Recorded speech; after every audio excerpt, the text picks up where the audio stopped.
তো এই ভিডিওতে আমরা দেখব দ্রুত দাদরা তালের গান আমরা কিভাবে বাজাতে পারি। তো অনেকেই দ্রুত দাদরা তালটা বাজাতে পারেন। আশা করি আজকের ভিডিওটা দেখলে এই তালের গানগুলা বাজানোর সময় তালটাকে কিভাবে গানে অ্যাপ্লাই করবেন এই সম্পর্কে ভালো একটা ধারণা তৈরি হবে, বা যে কোনো গানই আপনি তখন বাজাতে পারবেন। তো এই সম্পর্কে আরও অনেক ভিডিও আমার চ্যানেলে দিয়েছিলাম আমি আগে, তো এটা আর কি ভিন্ন রকম করে দেওয়া। তো এই তালের গান বাজাতে হলে আপনাকে প্রথমত জানতে হবে যে গানটা বাজে কিভাবে। তো একটা গান আসলে বাজে, একটা তাল যখন বাজে গানে তখন সেই তালটার সাথে গানটার সুরটা বাজে। এখন তালটার সাথে গানটার সুরটা বাজে জিনিসটা কি? ধরেন ডান হাতে একটা তাল বাজতেছে সা পা সা সা, এটা এখন এটার সাথে সুরটা বাজবে। এটার সাথে বলতে কি, তো তালটা যেটা চলতেছে সেটাকে ঠিক রেখে সেটার সাথে মিলিয়ে আমাদেরকে বা হাতে সুর বাজাতে হবে। তো প্রথমত গানের সুরটা কিভাবে হয় সেটা আমরা দেখি। তো গানের সুরটা হয় সারেগামাগুলা দিয়ে। সারেগামাগুলো হচ্ছে বাসাবাড়ির সিঁড়ির মতো, একটার থেকে আরেকটা উঁচু। এগুলো আমি প্রায় অনেক ভিডিওতে বলে থাকি।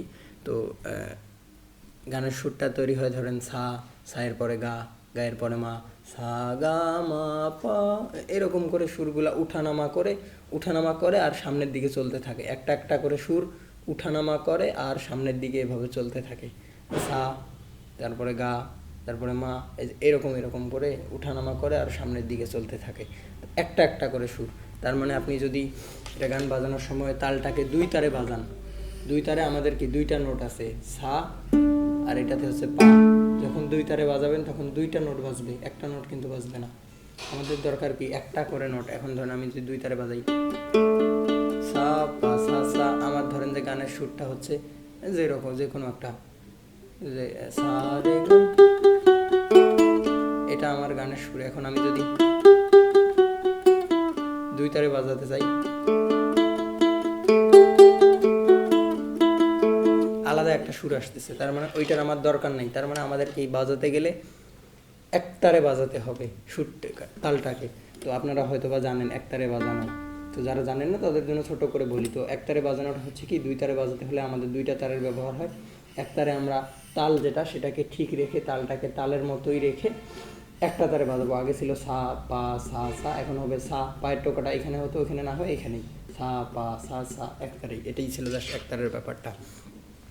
এখন আমরা দেখি, আমরা তো বুঝতে পারলাম যে আসলে গানটা হয় কিভাবে। তো একটা গান যখন চলে আর কি, তালে চলার ব্যাপারটা, তো তাল কি সেটা তো হয়তো বা জানেন আপনারা। তাল হচ্ছে নির্দিষ্ট একটা ছন্দ বা ফুয়ারা, সেটার তার নিজস্বতা আছে প্রতিটা তালেরই একটা একটা করে। সে তার নিজের মতো একটা দোলানি, তার নিজের একটা চলার ধরন সেটা নিয়ে চলতে থাকে। সেই তার নিজের চলার ধরনটার সাথেই মিলিয়ে সুরটা বাজে, তাই গানে এভাবেই আর কি অ্যাপ্লাই হয়। তো দ্রুত দাদরা তালটা কীরকমভাবে চলে, এরকম যদি একতারে বাজাই,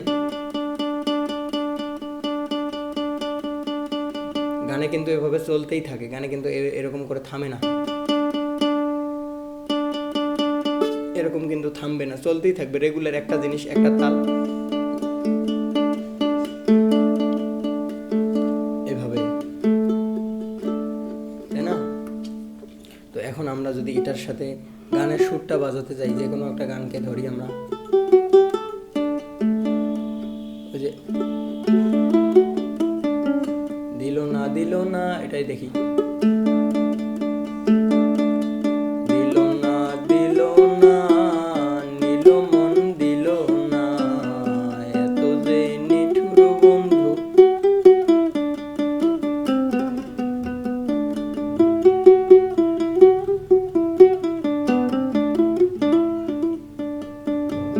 এখানে দেখেন তালটা কিন্তু চলতেই আছে, সেটার সাথে সুরটা বাজতেছে। এখন এই যে নিয়মটা, এই নিয়মটাই আমরা আজকে শিখবো। সা পা সা সা যখন শুরু হবে তখন দুই তারে, যখন গানের নোটে ঢুকবে, যখন গানের সুরে ঢুকবে। এখন গানের কথা হচ্ছে দিল না, কিন্তু গানের সুর এটা হচ্ছে গানের সুর। আমরা এই জিনিসটাকেই বাজাবো,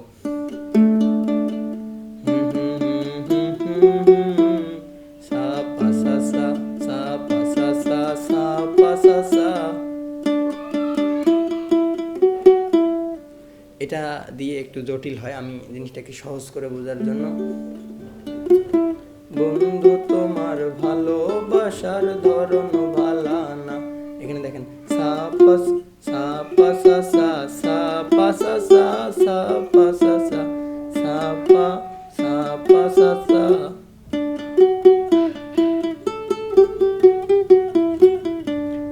সা পা সা সা, সা পা সা।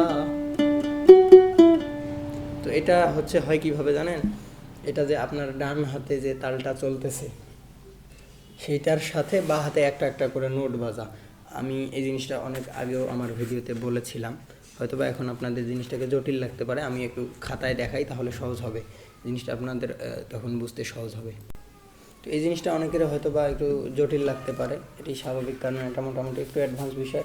তো অ্যাডভান্স বিষয়গুলো অ্যাডভান্স পর্যায়ে শেখা দরকার, না হলে কঠিন লাগবে।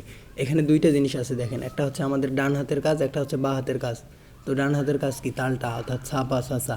এক তারে বাজাতে গেলে আমরা পাটা বলতেছি মুখে ঠিকই, কিন্তু বাজাবো সাইড তারেই, সা পা সা সা।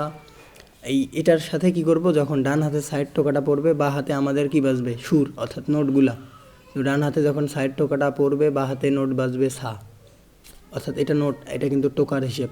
এখন আপনি এটা সা পা সা সা বলা আপনাকে জাস্ট এই তারে বাজানো। আমি যদি সা পা সা সা না বলে অন্য কিছু বলি আপনাকে যে 2 নম্বর তারে বাজান আর 3 নম্বর তারে বাজান, তাও কিন্তু ওই জিনিসটাকেই বোঝাচ্ছে, এটা জাস্ট বোঝানোর জন্য। আপনার ডান হাতের কি বাজতেছে সেটার খেয়াল করার দরকার নেই এখন আর। এখন আপনাকে মাথায় রাখতে হবে যে তাল যেটা সেটা ঠিক রাখতে হবে বা আছে কি নাই ঠিক।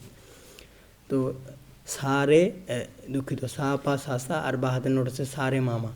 তার মানে ডান হাতে যখন সায়ের টোকাটা পড়বে বাঁ হাতে নোট বাজবে সা, এর পরবর্তীতে যখন পায়ের টোকাটা বাজবে বাঁ হাতে নোট বাজবে রে, সা পা সা রে।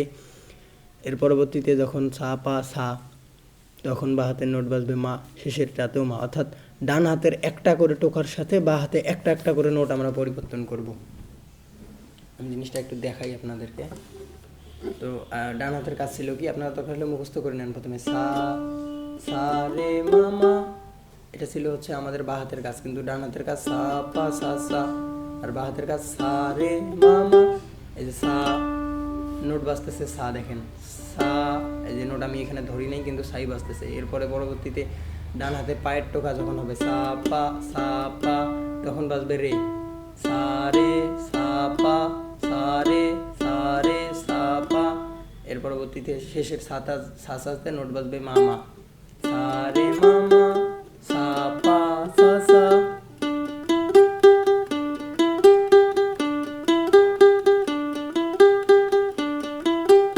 এটা জাস্ট আমি আপনাদেরকে বোঝানোর জন্য দেখাচ্ছি যে এইভাবে হয়। অর্থাৎ এখানের মেন কৌশল যেটা, ডান হাতের প্রতিটা টোকার সাথে বাঁ হাতে একটা একটা করে নোট। গানের ক্ষেত্রেও এইভাবেই বাজে। এখন এই যে বন্ধু তোমার ভালোবাসার ধরন ভালা না, তো এখানে এইভাবে গান বাজাতে হলে হয়তো বা আপনাদেরকে সুর সম্পর্কে অভিজ্ঞতা থাকতে হবে বা সুর জানতে হবে, আপনারা হয়তো জানেন না।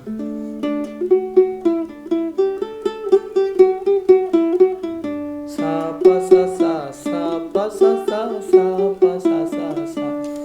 এখানে দেখেন যে মা মাতে দুইবার যে আছে শেষের, এই যে মা দুইবারে কিন্তু দুইটা টোকা পড়তেছে। আপনারা মনে করতে পারেন যে একটা একটা করে যদি টোকা পড়ে তাহলে মাতে দুইবার কেন হলো, মাতে দুইবার হলো দুইটা টোকা।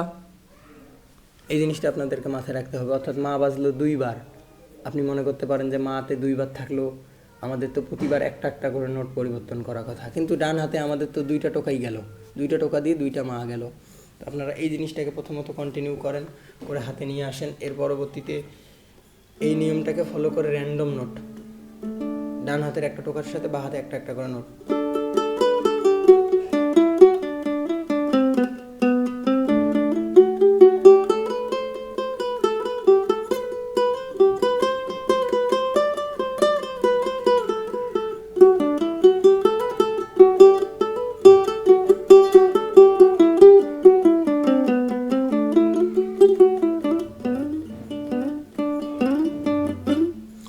এখানে জাস্ট একটা র্যান্ডম নোট বাজালাম, এটা শুনতে গানের মতো লাগতেছে, তার মানে কি গান এইভাবেই বাজানো হয়, এই জন্য গানের মতো লাগতেছে। এই টেকনিকটাকে ফলো করে আমি যদি গানের সুর বাজাই তখন সেটা গান হয়ে গেল।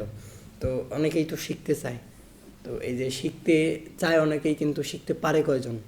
এই না পারার সব থেকে বড় কারণটা কি জানেন? না পারার সব থেকে বড় কারণটা হচ্ছে সঠিক গাইডলাইন ফলো না করা। তো আহামরি কঠিন কিছুই নয়, আমি সচরাচরই বলি কথাটা। অনেকেই মনে করতে পারেন আপনি পারেন জন্য, ভাই আসলে দেখেন আপনি এমন অনেক কাজ আছে আমি যেগুলা কি বলে পারি না, আপনি সেটা পারেন। কেন পারেন? আপনি সেই জিনিসটা শিখেছেন সঠিকভাবে, আমি শিখি নেই এই জন্য পারি না। আমি শিখলে আমিও পারবো, না পারার মতো কিছুই নাই।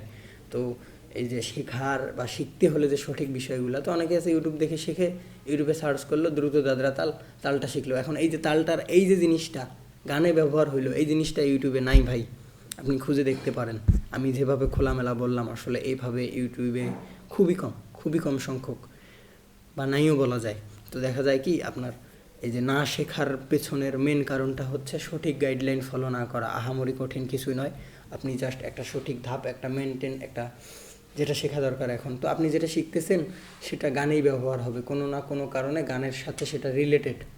তো আপনি শিখলেন, কিন্তু গানে সেটার ব্যবহার করবেন কিভাবে আপনি যদি নাই জানেন, তো লাভ নাই ভাই।